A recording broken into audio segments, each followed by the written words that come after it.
Welcome to Business Connection. I'm Liz Spencer. We have a wonderful guest in studio with us today. It's Jeff Williams, and he's from Packer Engineering Group. Now, we know the name Packer here in Naperville, but this is a little bit different. This is the new Packer. Tell me about it. Yeah, that's right. Well, Packer Engineering is a consulting engineering firm, and our main business is to consult with litigation and insurance companies, but we also do industrial consulting. And because of our talented staff, we can even do some scientific research. Packer was founded in 1962 in Naperville. And we had a great run for about 50 years, and then in early 2012, the company went out of business. And frankly, I think the company just lost its focus. So some of us who were working there at the time went on to continue with a research project they were doing. And about a year after that, the project ended, and we had the opportunity to restart Packer Engineering. So I jumped at the chance to do that. How neat, how neat. Because I'm sure working for Packer for so long and then having it close is devastating, and now to be able to take the reins and move it forward, how exciting for you. Thank you. Yeah, it is exciting. And Packer Engineering was a company, well, I think I can best describe it by telling a story of somebody who used to work there. I had lunch with an engineer, and he had been gone from Packer for a number of years and had worked at this new company for longer than he had worked at Packer. But he said to me, you know, I will always be from Packer Engineering, even though I've had success where I'm at now. And I think that's the kind of company that it was. It carved out a special niche in the industry, both in terms of the talented staff and in the way that it bonded people together. Well, and I don't think, you know, then and now that we understood, and you mentioned it losing focus, that you investigated accidents. I had no idea. I don't think I frankly knew what Packer did. I just think I knew they were part of the community. So tell me about some of the accidents types of accidents that you investigate. Well, as I mentioned, our core business is to service the litigation and insurance industries, and so that does involve accidents. And we've investigated a number of different things. It can be anything from a building collapse to a forklift accident to something as small as a kitchen appliance.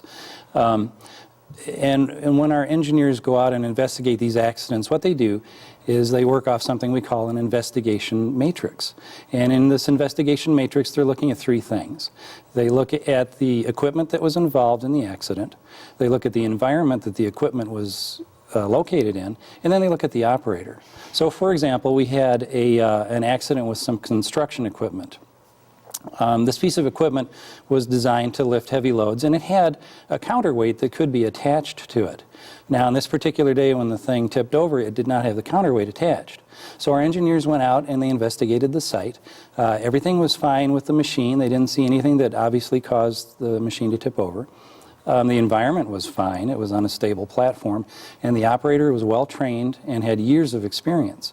So the guys dug a little deeper, and what they found was that this was kind of the latest, greatest piece of equipment out there, and it had a lot of computer controls and computer safety interlocks.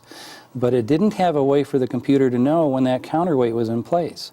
So if the operator had the counterweight in place the day before and then took it off but failed to tell the computer wouldn't know that the piece of equipment was in an unsafe condition. And so we think that's what contributed to the tip over. So it was the fourth factor, computers, or technology. You know, it'll get you every time. Yeah, exactly. Well, that, you know, how you were talking a little bit too about new product design, or tell me a little bit about that. Right. Well, we don't actually do product design, but we consult for people that do. And as I mentioned with the litigation, we work on a variety of different things. So we've helped design everything from railroad cars to kitchen appliances. We had a project not too long ago where we were doing testing of electronic devices, and they wanted to see if these would cause an explosion if it was in a gas-rich environment. So we built a chamber and we mixed air and natural gas together so it was a proper mixture to cause an explosion. And then we took these devices and we dropped them and we tumbled them like they were in a dryer, and we went through every function they had. We even took the batteries out and put wires across there and shorted them to create a spark. But no matter what we did, we could not create an explosion. Fortunately for us, the fun part of the job was that when we were done with each test, we got to ignite the chamber with a charcoal grill igniter. And so after every test, we got to have a miniature explosion. So it was a great day. It was a great day. Well, it seems like there is so much more engineering involved in whether it be accident investigation or product design than I think the average person realizes. I think I must thought you were just building something.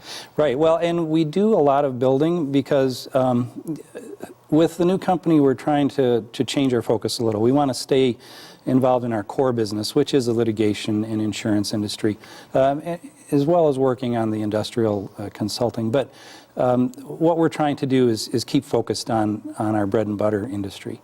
And what we're doing for the engineers on that is we're trying to equip them with the tools that they need to do the job. And part of that is the laboratory, which is where we do this building. And I think that's probably what you're most familiar with, is the fixtures that we do and the testing that we do. And so we want to reestablish that. Another thing we're doing as a company is we're creating partnerships with local companies that do the same thing we do. So if a client comes to me and needs a particular kind of engineering discipline that we don't offer, I know where to go to get it, because I've stayed in touch with all the guys that left from the old Packer Engineering. Well, how exciting for you to be able to take a great Naperville company and give it new life. Yeah. And reintroduce it from what it was to what it is now. So it's brand new now. What's the 5-year goal? 5-year goal? Well, frankly, this is our marketing year, so here I am. Okay. And we want to continue the growth that we've experienced so far. We've really operated for only about 7 months because we started getting projects in the middle of last year. But really, it's to continue on the path that we're on. That's awesome. Well, we wish you a lot of luck. We know that it will be successful because, Jeff, you're a wonderful guy, and you've been around in the community for many years with Packer and have contributed to it. So, we wish you just a lot of luck, and we're going to check back in about a year. Thank you very much. We're going to be right back with more Business Connections. Stay tuned.